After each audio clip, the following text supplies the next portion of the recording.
Hello, welcome back to the channel. Welcome back to the Advent calendar. This time, because you know it's Christmas. I'm English, sort of. I'm Irish actually, but I don't sound it. It's a bit of a problem.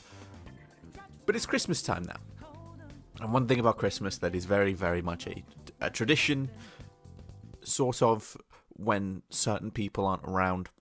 It's Christmas specials. You know, you get hammered on Christmas, you're eating with your family, you're full up, you got that little bit of food coma, a little bit of beer coma, or booze coma, and you get a Christmas special of a couple different TV shows. Sometimes they get a big, event episode.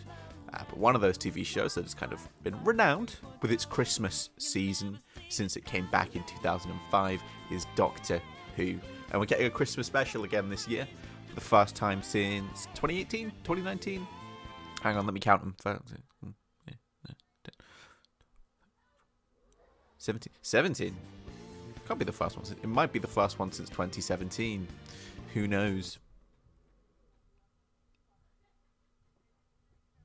But basically, what I want to do to celebrate the return of the Doctor Who Christmas special, we've got, have the specials currently airing, coming through right now. The 60th specials, we're getting that Christmas special, The Church on Ruby Road, on Christmas Day. I want to go back over the other Christmas specials we've had since 2005, since the relaunch of Doctor Who. Talk a little bit about them, give them a little bit of a rank, you know what I mean? We're going to be going through these together in a tier list video, because internet. Oh, just to break down my tiers really quick, at the bottom, at the very, very bottom on this list, we've got not a Christmas special. I think these are just set at Christmas. So we've got Resolution, which is the first, I think, New Year's special that they did in the Chibnall era. Random First Doctor serial that I've not seen and don't know where it's from. The Unquiet Dead, which is just a part of Season 1. And The Curse of Fatal Death, which was a Red Nose Day special in 99, I think. I think Curse of the Fatal Death was 99. It was a charity special that they did with Ron Atkinson. So they're the bottom tier because they're just not a Christmas special on this tier list that is Doctor Who Christmas specials. So whoever the fuck made this, you're a twat. Because they're not Christmas specials, they're just episodes set at Christmas. But we've got the actual Christmas specials down here at the bottom. I'm going to be going through all of them, like I said, from the 2005 special. I believe Christmas Invasion was Christmas Invasion 2005? Christmas Invasion was, yeah, 2005 it was. So from the 2005 special all the way through to the last special we had of that first set, Twice Upon a Time, with Peter Capaldi. Go over our actual tiers that we've got, bottom to top. We've got the worst tier of all, the absolute drizzling shits, Chibnall bullshit, because it's going to be with some little bit of, you can feel the Chibnall bullshit, stuff that he would definitely have done. Right above that, we've got a bit shit, for the ones that are just, a bit shit, but, they're passable, they're not Chibnall bullshit levels of shit. Just a bit, wouldn't really watch it again probably, but if someone put it on, you wouldn't want to kill yourself. We've got passable for the episodes that are just passable, they're fine. We've got fantastic for the episodes that just are really good. They're not quite up top there, but they're still pretty damn good. And then we've got Daddy Docky, because Docky is Daddy. I've said that on the internet now. Okay then. That's not going to be a poor thing in a couple of years when I have to find, like, a high-paying job and they ask me why I've said Daddy Docky. Whew. Anyway. So we're going to be going through special by special, meaning we're starting with the Christmas Invasion. Now, this is obviously the first appearance of David Tennant. It's the 10th Doctor. It's the first Christmas special that they did since the show's return. Deals a lot with mainly the fallout from the parting of the ways, with the regeneration from 9 to 10, kind of coming to terms with who 10 is, introducing regeneration to the new audience, focusing a lot more, I think, on Rose than a lot of people may have expected for a Christmas special on Doctor Who. It's a little bit Doctor Light. He's kind of bedridden for a bit, but I do think it works really well. I do quite like the Christmas Invasion. I think it's a great introduction to Tennant's Doctor. I don't think he's quite got it yet. I don't think he quite gets it till a year later, to be honest. But I would say the Christmas Invasion in in good respect to the Doctor before him would be in fantastic. I don't think it's quite top tier. I don't think it's quite Daddy Docky levels of great. But it is a really good special. You know, the Sycorax we've not seen since, I don't believe. Although I've not watched a lot of the Chibnall stuff, so if they've shown up there, I wouldn't know, to be honest. But I do really like the Christmas Invasion. I think it's a good fun time. Definitely the worst special that you can watch. It's not the best either, clearly. It's not up top. One of the best ones actually came the next year, which is The Runaway Bride, which I will put straight up in Daddy Docky, because I think it's really fun. I do think it does have some issues. I don't quite like the villain, whose name I forget, the big red scorpion lady, and why Lance is working with her. I don't think it makes really much sense at all why he'd do that. Obviously, this introduces Catherine Tate as Donna Noble, who becomes a companion later on. She's back in the current set of specials. A very important character in the grand scheme of things. I do really like Donna. I think there's a reason why they bring her back later on. You know, they didn't have to bring Donna back, but I think the decision to do so was really fun. Her and Tennant's relationship and dynamic, I think, works really well from the get-go. It's not something that you get used to in the season. I've got an itchy nose. It's not something you have to get used to in Season 4. It's just there right from The Runaway Bride. Ties pretty nicely into Season 2. It ties pretty nicely into Season 2 as well. Him going through, picking up Martha. As Donna says, you know, you need someone to kind of rein you in, tell you no.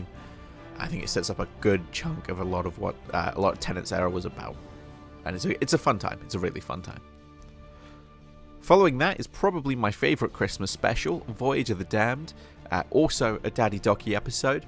Again, mild criticisms. The antagonist, the dude in the box, I forget his name, don't care, bit shit. I do like not Lee Evans as the ship pilot, basically. He's not the captain, but he becomes the captain after everything goes shit hits the fan. I like there's a lot of characters introduced and a lot of characters that die. The episode does have stakes, you know, they're incidental characters, they're not really important, but they're fun for the episode. I do like that they kind of progress through. We get to see characters not make it to the end, which kind of is something Doctor Who did a lot at this point in time and isn't doing as much anymore, especially in the Moffat era.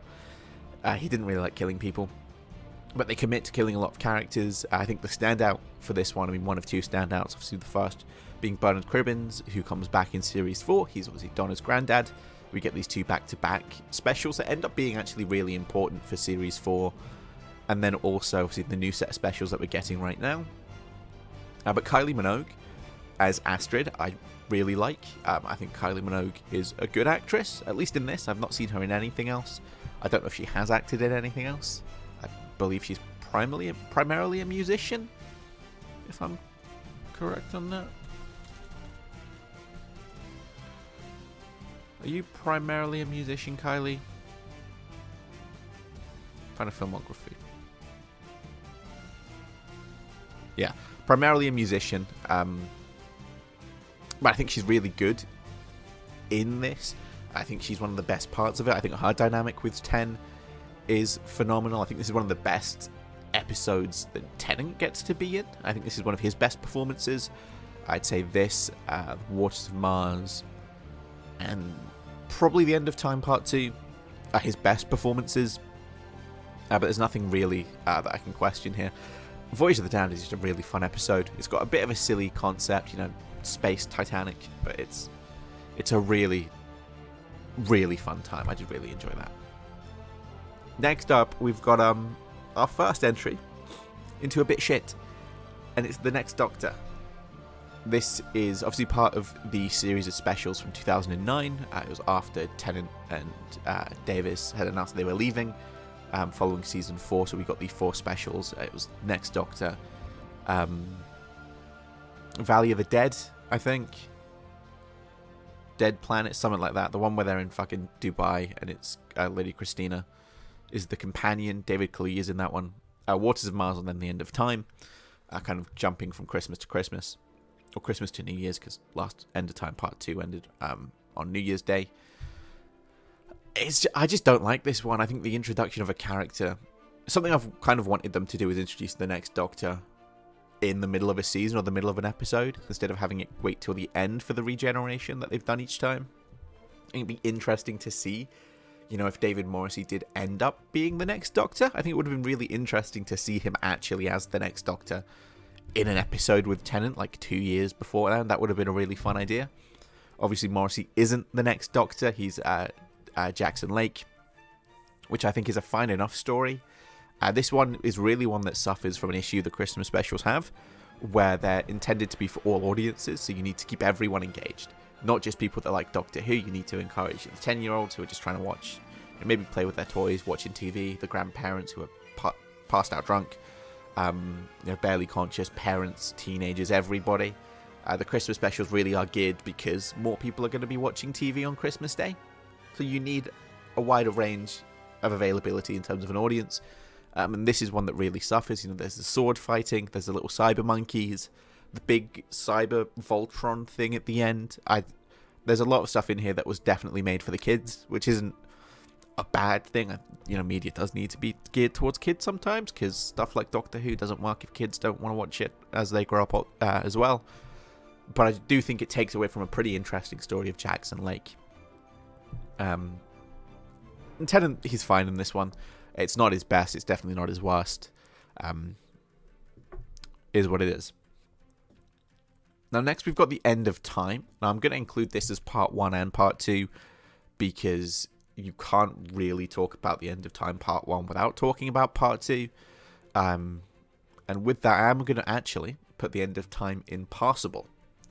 Because of part 1 mainly, I think it suffers from the same issues the next Doctor does, where it needs to be for everyone.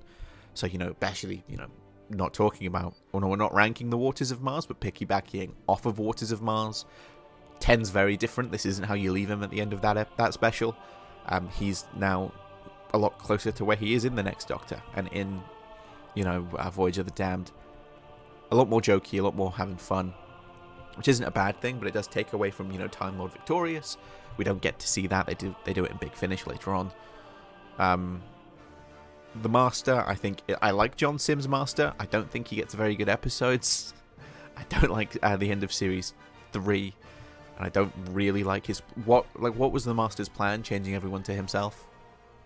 What was the point of that? It really does feel like the Time Lord stuff, you know, it's relegated to the last half, really, of Part 2. But Part 2 is where a lot of the shine comes in. They don't have to be as loud and dramatic for Christmas. For all the kids, it's a lot less people are going to be watching on New Year's Day than Christmas Day, so they can do a more traditional episode. And I do think the End of Time Part 2 is what saves this one.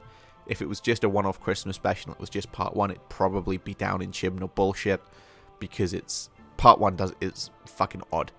It's a really odd watch, coming off of Waters of Mars and then going into Part 2. Standouts here, Bernard Cribbins again, it's where he gets the most focus in any episodes, is the End of Time specials. Timothy Dalton, I really liked as Rassilon. I like Timothy Dalton as an actor anyway, so he was James Bond at one point. Tennant, I think, gives a good performance, definitely not one of his best, definitely not one of his worst. He has worse performances, honestly, in the main show anyway. There's just a lot of Part 1 I wouldn't do the same. I think you can do a Doctor, Master, Time Lord story, but I also don't think RTD needed to bring the Time Lords back, or really introduce them. You know, they've been mentioning the Time War a lot, but having the Time War just be this ancillary thing that's a part of the Doctor's history that we don't really need to go back and look into, I think is a better choice in the long run. And I don't think they needed to try and bring the Time Lords back at the end of the run, at the end of the era. Basically, I think it does really take away from a lot of the mystery of the Time Lords as well. And now we move into the Moffat era of Christmas specials, and I've just noticed each Doctor gets 4 specials. That's nice. But we're going right in with the Christmas Carol. This is one that I'm going to put right up into Fantastic. Michael Gambon as the Scrooge character, I know that's not his name, I think works really well. I really like that casting. It is obviously Christmas special stunt casting that they start doing. Basically from here is where they do it. I think Michael Gambon is great. I really like the relationship and the dynamic he has with Matt Smith's Doctor. I think this is a good showcase You know, this and The Doctor, the Widow, and the Wardrobe are two good showcases of the 11th Doctor being sort of more based around being a fairy tale character. Literally taking him from old children's books and just kind of inserting him into the plot and making it a little bit more Doctor Who. I like how it's a bit odd that the Doctor just kind of starts fucking with this dude's whole life, because that's sort of not what he's allowed to do. It kind of fucks with all of space and time. But he's doing it for Amy and Rory, who are stuck on a crashing ship. I think it makes... You can understand why he'd do it, even if it doesn't fully make sense when you think about it in the grander concept of Doctor Who. It's just a whole lot of fun, really. It's not a lot to talk about. We get the fish, I like the fish. But outside of that, not a whole lot to it, specifically at least.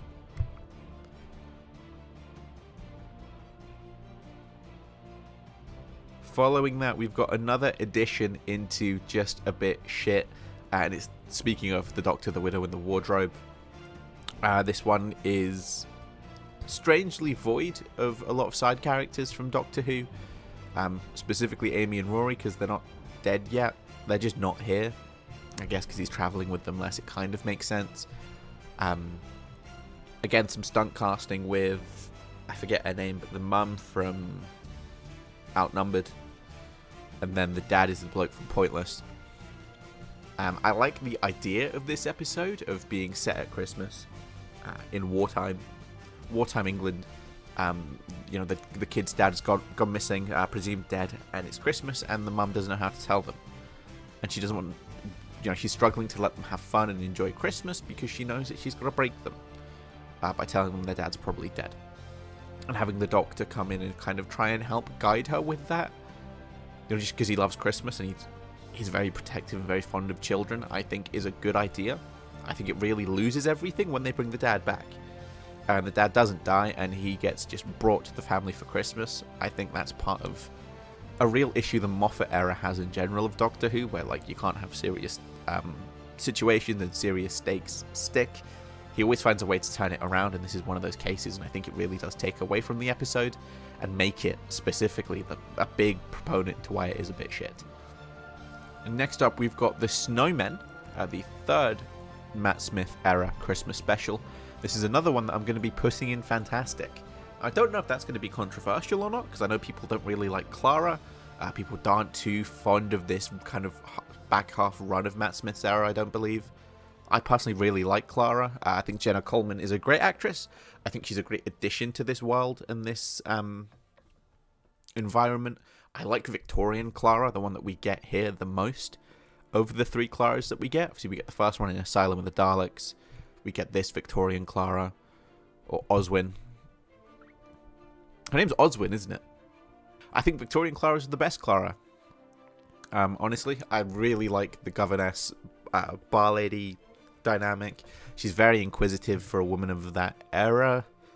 I think that's the correct phrasing. If not, I'm gonna get sexist apparently. I do think it takes away when they just kill Victorian Clara. I think having a companion that's not just a modern day person, you know, someone from our time, would have been really interesting to do at this point, and making it that version of Clara. While I don't hate the dynamic Clara ends up having with the Doctor, at least Smith's Doctor, I don't then, you know, it gets better with Capaldi. I do think Smith and Coleman are a bit odd. A bit of an odd couple. Companion Doctor team. I don't hate it. Again, I really like Clara as a character. I just, you know, I would have preferred Victorian Clara, basically. If we got Victorian Clara moving forward, I think this would have been a Daddy Docky episode. But we don't. You know, they kill Victorian Clara. We then get modern Clara from the Bells of St. John onwards, which again isn't bad, but I just personally would have preferred Victorian Clara to be the Clara that we get.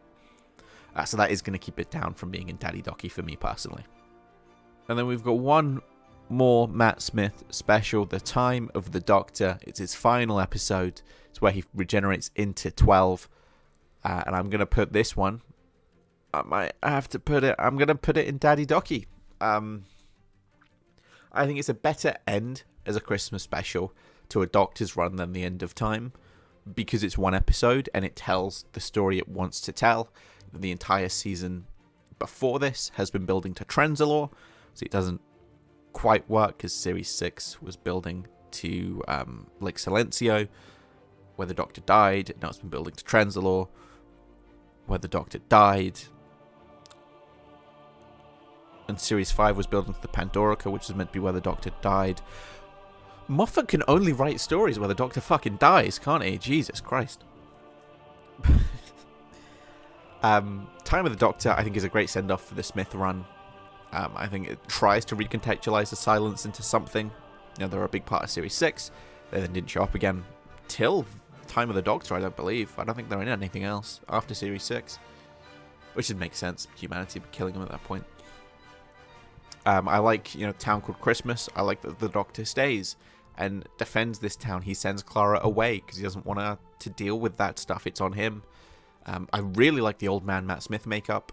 I think the regeneration with the cracks, tying that back into everything from the Smith era. You know, the cracks appear in the first episode in the 11th hour. They then appear here. And to make it so that's a fallout from the day of the Doctor. And then giving him, you know, a whole new set of regenerations. I think it's a lot of fun. I like the big regeneration moment where he kind of explodes in the energy. We then get younger Matt Smith, the younger 11th Doctor in the TARDIS talking to Clara and visualizing Amy, which is a nice comeback. I do like that Karen Gillan comes back for that to say goodbye to Smith. They're both bald at that point, which I always find funny. Very bald scene. I think it's great. I think it's a good introduction as well after that for Capaldi. As much as I think Capaldi's first series struggles a little bit, as much as I do like Series 8 Capaldi, Series 8 Capaldi's Doctor, I do think it struggles a lot kind of from its launching pad. So it's not the last time we see Smith's Doctor. He is in Deep Breath, whatever the debut episode of Season 8 is. He's in that as well. But I do like it as a kind of like a proper send-off for the version of the character. See, after that is where they get a little bit worse, because Impossible, we've got Last Christmas. I'm putting this Impossible because I like the dynamics of all the characters involved. I like Santa, Father Christmas. I like the dynamic he has with the Doctor. I like the dynamic Clara has with both of them. But outside of that, I don't remember a lot about this episode, and I've not rewatched it since. Which is kind of a problem with the Capaldi specials. As much as I like Capaldi as a character and as a Doctor, his specials aren't very good. Last Christmas, I don't really remember. It might be great, and I might just not remember it. Because I watched it once in like 2015 when it came out, or whatever year this was. But I don't remember Last Christmas at all. So I can't put it anywhere above passable, because the only bit I remember is character dynamics that I enjoyed. But I really like the Doctor and Clara's relationship in general. So yeah. And kind of piggybacking off of that, we've then got The Husbands of River Song, which I'm going to put in a bit of shit, because I think it's a bit shit. I like that we get the bookend of the relationship for the Doctor and River in this one. I do like that we get to see that. You know, we get to see that one night, which is like 23 years. I like Greg Davis as the husband. The robot voice as well, I think, is fun.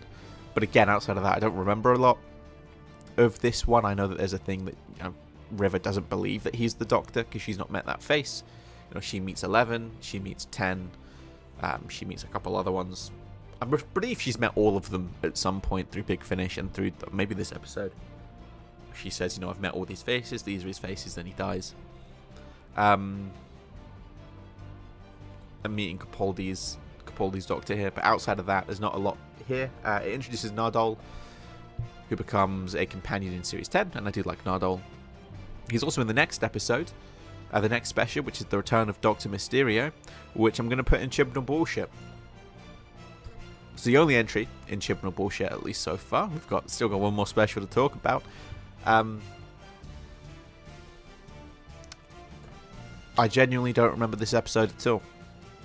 I know it exists, and I know Nardole's in it, and I know the Doctor's in it.